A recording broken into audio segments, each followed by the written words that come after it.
Salut mes gâtés, une nouvelle vidéo sur l'oracle de G, cette fois-ci sur les cartes de 11 à 20. Donc je vais vous expliquer une fois de plus qu'est-ce qu'elles représentent et comme je vous l'ai dit dans la précédente vidéo, je vous ferai plus tard des vidéos concernant les associations de cartes. Alors on va commencer avec la 11 qui représente le lion. Alors le lion, tout le monde sait ce que c'est le roi des animaux, donc il faut prendre cette carte telle qu'elle. Donc le lion, c'est la force, c'est l'énergie, c'est la grâce de cet animal majestueux.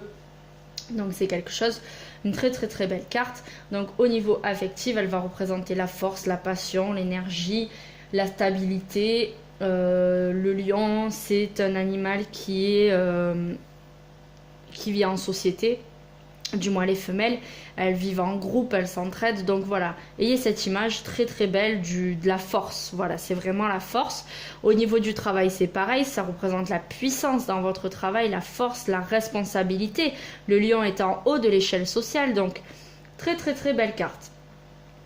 Au niveau de la santé, toujours pareil, santé de fer, vraiment rien à avoir, rien de négatif là-dedans. Surveillez toutefois de ne pas en faire trop, c'est un peu comme la carte du feu, quoi. C'est bien d'être flamboyant, d'être le plus beau, le plus fort, mais quand à vouloir en faire trop, on finit par s'épuiser. Donc très très très belle carte. Au niveau de la personnalité, du coup, rien à dire de plus, hein, c'est la force, c'est le caractère peut-être un peu excessif. Voilà, et cette image vraiment du lion, lorsque vous interprétez le jeu, c'est la force. Voilà, si on pouvait le résumer qu'à un seul mot, c'est la force. Donc voilà, très belle carte. Alors, celle-ci, c'est une carte que je redoute particulièrement. C'est le poignard. La pointe vers le haut et vous avez le poignard, la pointe vers le bas. Donc, le poignard, c'est la colère. La colère, dans un premier temps, voilà, si on pouvait le résumer qu'à un seul mot, ce serait la colère. Donc, dans une relation affective avec le cœur, cela va représenter vraiment la colère au niveau du couple. Un des deux qui va être souvent en colère. Au niveau du foyer, pareil. Un adolescent en colère, par exemple. Au niveau du boulot, c'est pareil. Une mauvaise ambiance, de la colère. C'est pas une bonne carte. Clairement, c'est une carte qui annonce des troubles, beaucoup de colère, beaucoup de jalousie aussi. Si vous la mettez à l'envers, la pointe vers le sol, c'est comme le couteau qu'on enfonce dans le dos de quelqu'un. C'est une mauvaise carte. Attention. Attention. Et si elle sort avec l'abus, pardon, j'ai le hoquet. Si elle sort avec l'abus de confiance, c'est pareil. Vraiment faire attention. C'est une carte qui peut annoncer une trahison. En plus de la colère. Voilà, c'est pas une très bonne carte. Après, au niveau des soucis de santé, ça annoncera plutôt des troubles comportementaux, de l'anxiété, une personne qui est à bout de nerfs. Pensez à la scarification par exemple. On prend un couteau quand on n'est pas bien mentalement, on prend un couteau, certaines personnes se scarifient, ben voilà, c'est l'image du couteau, c'est le mal qu'on peut se faire. Voilà, donc c'est une pas jolie carte. Attention, attention. Par contre, elle est suivie de la carte 13 qui est le papillon. Alors le papillon, c'est pareil, je vais pas vous faire un long discours, hein, c'est une chenille qui se transforme en papillon. Les deux sont sur la même carte, mais ça représente bien l'évolution, sachant que la chenille est en bas et le papillon au-dessus. Donc cela représente quelque chose de très beau, une transformation, la fin d'un cycle. Le cycle où vous étiez chenille et vous allez vous transformer en papillon. La naissance d'un nouveau projet aussi. C'est quelque chose de très très beau.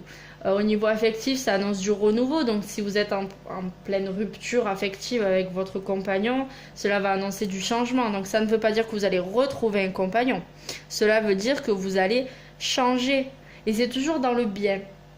À moins qu'elle soit accompagnée d'une carte négative. Mais c'est plutôt du bien, du bonheur. Donc si vous êtes en rupture, cela va annoncer que le fait d'être seul, vous allez vous retrouver, vous allez changer, ça va vous faire du bien. Vous allez déployer vos ailes et être enfin qui vous êtes. Donc très très belle carte. Au niveau professionnel, pareil, vous risquez de changer d'entreprise, changer de poste, avoir une promotion qui va vous faire vous découvrir de nouvelles ressources en vous. c'est vraiment quelque chose de très très beau. Au niveau de la santé, pareil, vous étiez une vieille chenille toute ratatinée et votre santé va s'améliorer, vous allez devenir belle et forte comme un papillon. Donc voilà, c'est une très très belle carte. Au niveau de la personnalité, c'est quelque chose de très beau puisque ça annonce du positif. De l'ambition aussi, on a envie de devenir un papillon, on change, on met les choses en œuvre pour que ça puisse se passer comme ça. Très très très belle carte. Et comme je vous disais, ça signifie aussi la fin d'un cycle, donc quelque chose de nouveau, un nouveau départ. Ensuite, nous avons la pensée. Alors, la pensée, il faut la prendre aussi telle qu'elle au niveau de son nom. Elle indique la pensée. Donc, cela peut représenter au niveau affectif une relation qui est plus cérébrale que charnelle, par exemple. Quelque chose où une relation amicale aussi qui est basée sur la pensée, un échange d'idées. Ça peut aussi, au niveau de la santé, représenter une maladie de l'esprit ou le fait que vous posiez beaucoup trop de questions et cela vous bouffe et vous rend malade. Ça peut annoncer bien entendu de la déprime. Au niveau de la santé, je le prends surtout comme ça, comme de la déprime. Au niveau moral, vraiment une chute de morale quand elle sort dans le domaine de la santé. Au niveau professionnel, elle va indiquer deux choses. Soit vous cherchez à savoir ce que vous voulez faire dans votre métier et donc une remise en question. Soit un travail plus mental, on va dire, que manuel. Donc voilà, à vous de voir après la lecture que vous allez en faire avec les cartes avoisinantes. Après, au niveau de la personnalité, comme je vous disais, ça représente quelqu'un qui réfléchit beaucoup, qui pense énormément. Donc voilà, c'est une carte ni bonne ni mauvaise, tout dépendra avec quoi elle est dans le jeu. La carte des symboles sexuels. Alors, elle peut indiquer une sexualité débridée, des relations amoureuses qui sont assez régulières et qui prennent beaucoup de place dans le couple, qui prennent même le pas sur les sentiments. Ça peut être une rencontre d'un soir, par exemple, selon avec quoi les tirer. Ça peut être une relation qui est basée plus sur la sexualité que sur justement la réflexion. Elle peut indiquer aussi des problèmes gynécologiques au niveau de la santé. Mais moi, je la prends surtout comme une carte d'indécision au niveau du couple surtout. C'est-à-dire que vous ne savez pas trop où mener votre couple. Elle a un double sens, masculin, féminin. Donc après, à vous de voir ce que vous voulez en faire. Mais ça représentera plutôt, à mon avis, une hésitation au niveau du couple.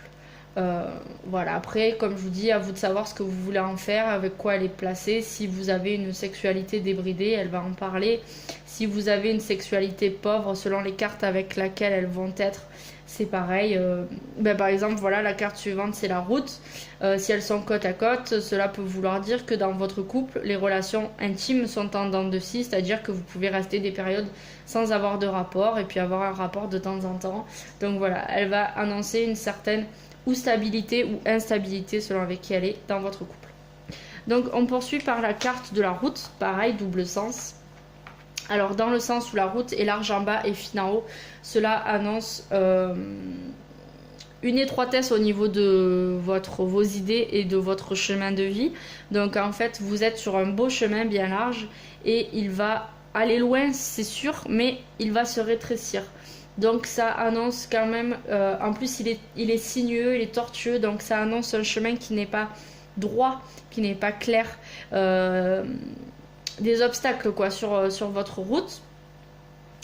Dans ce sens-là, moi je trouve que c'est plutôt positif quoi. Vous aviez peu d'espoir et vous vous retrouvez vers un grand chemin, face à vous un grand chemin malgré les obstacles qui devient de plus en plus clair. Donc c'est ce que je vous disais dans la précédente vidéo, c'est que les cartes ne vous annoncent pas votre avenir comme ça de but en blanc, mais elles vous donnent une indication sur le chemin à prendre. Et du coup ici le chemin serait que à chaque fois que vous allez rencontrer un obstacle, votre route va devenir de plus en plus belle si vous arrivez à franchir ces obstacles. Donc cette carte, moi je l'aime beaucoup. Elle peut être négative. D'ailleurs dans le livre, voilà, elle a une influence négative, mais moi je trouve qu'elle peut être très belle au contraire. Bien sûr au niveau de la santé, elle annoncera des irrégularités avec des hauts et des bas, ou des problèmes au niveau de la route en fait. Ceci pourrait annoncer un accident de la route par exemple ou un accident de voiture, un petit accrochage par exemple, sans forcément parler d'un accident de la route, mais un accrochage en voiture. Donc voilà, à prendre avec des pincettes, mais c'est plutôt le chemin sinueux. Il faut plutôt l'avoir comme ça, comme un chemin sinueux avec avec un bon résultat ou un résultat moins bon quoi. Ça c'est vraiment à vous de voir le ressenti que vous avez avec cette carte. Ensuite l'étoile, l'étoile c'est pareil, je vais pas vous faire un grand discours une fois de plus. L'étoile ça représente la protection. Au niveau sentimental c'est très beau, c'est très serein, c'est constructif, c'est du bonheur. Vous êtes protégé par, moi je la vois comme ça, on est protégé par nos guides, nos anges, nos êtres disparus. Voilà, c'est vraiment une protection céleste. Au niveau des emplois, c'est pareil, une protection dans votre emploi, une réussite professionnelle. Si par exemple dans votre job, il y a une restructuration au niveau des emplois et que pas mal de personnes sont licenciées, vous pouvez prendre cette carte comme le fait que vous allez ne pas être licencié, justement protégé, ou que vous allez retrouver quelque chose immédiatement derrière. Donc il n'y a pas de souci, lorsque cette carte sort, c'est très très beau. Au niveau de la santé, c'est pareil. Vous êtes protégé en général, pas de souci. Une santé de fer, de l'énergie, tout est parfait. Tout est très très bien. Vous êtes né sous une bonne étoile. Ensuite, nous avons la carte de la cigogne. Alors la carte de la cigogne, on peut la prendre telle qu'elle avec la grossesse. Alors dans le sens habituel, vous avez la grossesse. Je vais avoir de plus en plus de mal à tourner les pages parce que j'ai mon chat qui s'incruste sur le cahier. Mais c'est pas grave. Donc la grossesse dans ce sens-là et difficulté de grossesse ou avortement dans ce sens-là. Avortement, quand je dis avortement, c'est pas avortement, c'est plutôt une grossesse interrompue quoi. Enfin, je veux dire, vous avez perdu votre bébé par exemple, malheureusement. Donc voilà. Donc cette carte peut annoncer clairement une grossesse. Mais cette carte peut aussi annoncer un nouveau projet. La cigogne ne vous amènera pas forcément un bébé à chaque fois qu'elle va apparaître dans le jeu, mais elle peut vous annoncer la naissance d'un futur projet, quelque chose de très important. Vous vivez en appartement, vous avez envie de déménager, si la cigogne sort, cela peut signifier que vous allez avoir la naissance d'un futur projet avec l'achat ou la construction d'une maison par exemple, ou la naissance d'un projet professionnel. Si elle sort dans le domaine du travail, ce sera le niveau professionnel. Si elle sort dans le couple, ça dépend. Elle peut annoncer la grossesse ou un nouveau projet de couple, avec un mariage par exemple. S'il y a les papiers qui sortent derrière, voilà. Ou les tours à côté de la cigogne, ça annoncera un projet sur du bâti, quoi, un achat de maison, une construction, etc. Donc avoir les cartes qui ressortent à côté, et bien entendu, si elle sort à l'envers, quel que soit le projet, cela va signifier des difficultés pour arriver à ce projet ou un avortement de ce projet. C'est-à-dire que vous voulez acheter un terrain, par exemple, si la carte ressort comme ça, c'est que ce terrain ne sera pas à vous, ça va être très compliqué de l'avoir. Donc voilà. Ensuite, nous avons la carte de l'argent. Donc l'argent représente l'argent en tant que tel. Donc si vous avez par exemple ces deux cartes, ça va représenter de la protection financière. Pas forcément une abondance, mais une protection. Vous n'allez pas forcément perdre de l'argent, mais pas en gagner non plus. Vous êtes protégé. Si elle sort avec le hasard, les cartes avec les chiffres, cela peut représenter un gain au jeu. Si elle sort avec une personne à côté, cela peut signifier au niveau affectif, si elle sort avec les deux cœurs et une personne, que cette personne est plus liée à vous par rapport à votre porte-monnaie que par rapport à votre personnalité. Donc cela peut annoncer quand même quelque chose de négatif dans le sens où ça peut annoncer une personne vénale. Donc attention. Au niveau professionnel, elle peut annoncer bien entendu une promotion, une prime. Voilà, c'est quand même une bonne carte dans l'ensemble, mais attention aux personnes vénales. Et ensuite, nous avons la carte des deux coupettes. Alors, les deux coupettes, ça annonce que des bonnes choses. Ça annonce une union, un baptême, une fête, un anniversaire, un moment jovial en tout cas. Donc, que ce soit au niveau du travail, au niveau affectif, si ça ressort juste comme ça, c'est que vous avez un événement simple à fêter, comme Noël, un anniversaire avec du monde, un moment partagé agréable avec votre entourage. Si elle ressort avec les papiers, le parchemin, cela va annoncer plutôt la signature d'un contrat qui va vous apporter beaucoup de joie. Si elle sort avec les tours, cela va annoncer que votre projet immobilier va réussir. C'est une belle carte qui annonce la réussite dans vos projets, le fait que vous soyez à la fête une fois que ces projets vont être réalisés. Voilà, je vous fais de gros bisous et je vous dis à très vite pour une nouvelle vidéo sur les cartes de 21 à 30.